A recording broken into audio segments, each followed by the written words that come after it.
Hello, it's good to see you today. It's nice to see you come in today. So, first of all, what service do you want me to help you out with? And what are some concerns relating to some occupations in your daily life right now?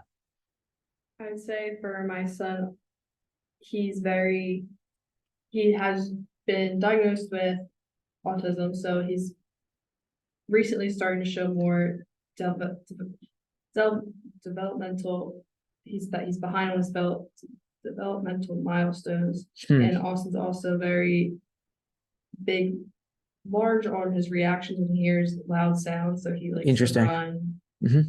He's not very liking the loud sounds, Yeah. and that also he's very distracted and won't stay focused on anything other than his toys. So he just doesn't stay engaged with other things other than his toys, is what you're saying. Yeah, it's in most toys he doesn't really. It's mostly his like dinosaurs and everything he likes paying attention to the most. Gotcha. So, for occupations that you feel your son Austin does well, what do you feel he does well? And what do you think you told me what he struggles with, but what are the biggest barriers that affect this success in the occupations you want me to work with? I would say that he's gotten better with his daily routine. He's now potty trained. It took him a little longer for that. Awesome. And he's gotten more independent on how to shower, grooming, and everything. But I would say more like the social aspect that with when he's with other kids, he's Mhm. more avoidant. Well, not avoidant, but like he plays with them, but can only last for like a few minutes, and then he sees something else, wants to do that, or just gets Right. distracted, or just has to keep doing something else that keeps him engaged. But most things that keep him engaged will keep him engaged as long as they should. Understandable. So, what are some of the life experiences or just past things that he's gone through from a young age until now, you feel like? So I'm divorced, so we live by ourselves. Okay. So since like the age of two, we've been by ourselves, and his father's not in the picture or anything. Got it. So not sure if he like knows about his. He doesn't really ask about it, but sometimes there's like I question if he does, and he doesn't really respond. So I don't know if Right. like the abandonment might be something, but also it's just us two. My family lives far away, so we can't really go see them a lot. Mhm. And also, I would say that he was diagnosed at the age of 3. So at the first, he wasn't really showing the signs of like being autistic, and I was like shocked when he was first diagnosed. But I'd say like around the age of later in his 4 year when he was 4, and then when he turned 5, like I started noticing it more when he started playing with other kids. Gotcha. That he was like not different, but like not like just not where they are developmentally. So he was So just not like gelling, behind. not gelling, Yeah, basically. Mhm. show that he was behind, and now is making me nervous with him being in school, how much he's going to fall behind Right. there. So some of the values and interests that you guys have. So some of the things that Austin likes to do and some of what you like to do. So Austin's like very into dinosaurs right now, Cool. and it's all that's the only thing that can keep him to maintain focus.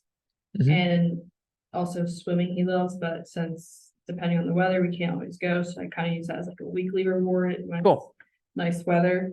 If he has a great week, if he doesn't, then he learns that he can't get it if he doesn't work for it. And also for myself, I'm we currently working 2 jobs to try and build a life for us too. We just live in like a small apartment together, but trying to like my values are like making sure I can provide for also is making sure like he doesn't feel like he's at like behind everyone else, like that he's like not like everyone else because I'm his only parent and no one else is around for him. Right.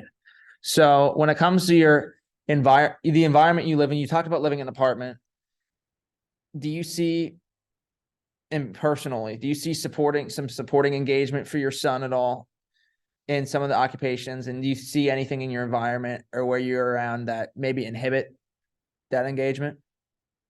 I would say the apartment not really, but like be more closer to like a more popular area, like Okay. taking him out to new places is like more like is a barrier or like inhibits him if we go or not because it's somewhere new and we don't and I don't personally I don't know how it's laid out or anything. I don't Right. know how he will react there's like really loud sound, like if he runs, I don't know where he's going because I don't know where it's at, Gotcha. where he's going. And like some things that like younger kids like going to, like some of his friends have parties where it's like at a movie theater. Cool. And I don't feel comfortable taking him there because normally there's really loud sounds in the movie theater and I don't want him to That makes ruin sense with the speakers. don't want to ruin the person's birthday party. So like it's very hard to pick like where he can, like where we will and won't go, and it's just always the two of us. And I got you. So have you noticed with your client supporting or limiting occupational performance and engagement over time in general? Or I say not. Yes, but no. Like he's like gotten better with his. I'd say like he's improved dramatically. Like yeah, it's- especially the toileting training. And you said he's fine at home. He's got adjusting to do with other kids, but obviously if we can hopefully work with him over time to get that to improve. Yeah, I'd say like right now the sounds is a big one. Like just his focus, like especially with school. Yeah. Because currently they're not like putting him in a classroom with like where there's a aide or like another teacher. So it's just one teacher and he's very like not.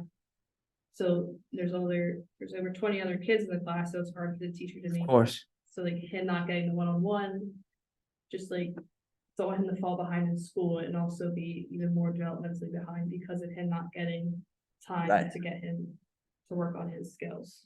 So in terms of engagement and like we talked about some of his occupations ranging the toileting and other stuff, what obviously he's potty trained now, that took some time, but what are some others that have changed over time, you feel like?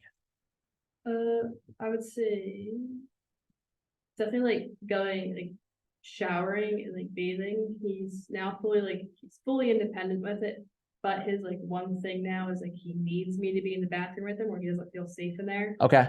So like I just have to sit there and most of the time I don't have to say anything if he forgets to like wash his hair, like walks by, like normally he's good with that. Like every once in a while I just have to tell him, oh, don't forget to do that. Right.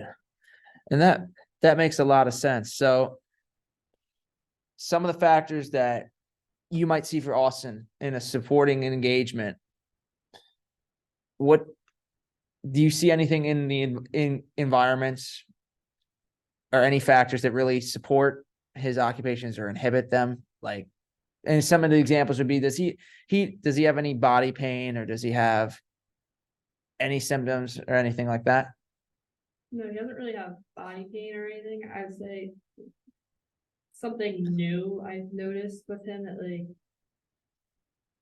been bothering him is like his like clothing. So like Okay, so he's been clothing. very, like, itchy and like not comfortable in his Very itchy. So it's more like, I wouldn't say stim, but it's more just the texture and feel, sensory texture and feel. Yeah, so I've been starting cutting out the tags and he's like been pretty good with it. That's having good. the tags cut out, but he's also getting back to where it's too itchy. So I'm wondering if it's like Right. the seams of the clothing that are getting to him now. Possibly. So last but not least, so what are yours and for Austin, his priorities, some outcomes related to his performance, health, anything you want to prevent, just quality of life and participation in general, and in his well-being? I know you said social interaction is big key because you want him to participate more with other kids and start to get along better. But hopefully by the end of the session that can be solved. Yeah, so definitely the social interaction, also just like working with like becoming more used to hearing loud noises and not having a big reaction of like running or like. So more socially independent. Yeah. I mean, one way we could talk about that is, I mean, some kids on the spectrum have headphones, which we could for loud noises. And if he does, instead of running away, maybe we could get him to teach noise canceling headphones if he doesn't like a loud noise. So I do bring a pair of like those type of headphones. So Okay. them and like I always have them on me wherever we go. But like you never know like when the big loud sounds are gonna come when you're out in public. So it's very like when we walk by when I see a construction zone, he puts them on. But like if we're just walking like and there's nothing really around, but like a car revs its engine really loud. Yeah. He doesn't really normally wear them around. Gotcha. We'll figure this out. I'm glad you told me about this because we definitely can come up with some ideas to get this taken care of.